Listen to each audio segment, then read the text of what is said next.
Hey there, today we're going to look at how to make text bold on Trello. So let's get started. First, open your web browser and go to trello.com.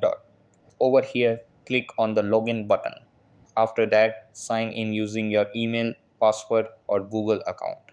Then you'll land on your Trello dashboard. Over here, go to the boards section. After that, go to the your workspaces section.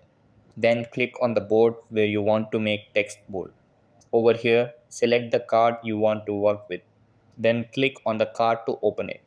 After that, look for the B icon inside the card and click it. Then type your text, it will appear bold. Over here, click the B icon again to turn bold off. Alternatively, you can type two asterisks before and after the text to make it bold. Then press enter and the text will appear bold. And that wraps it up. Appreciate you watching. See you in the next.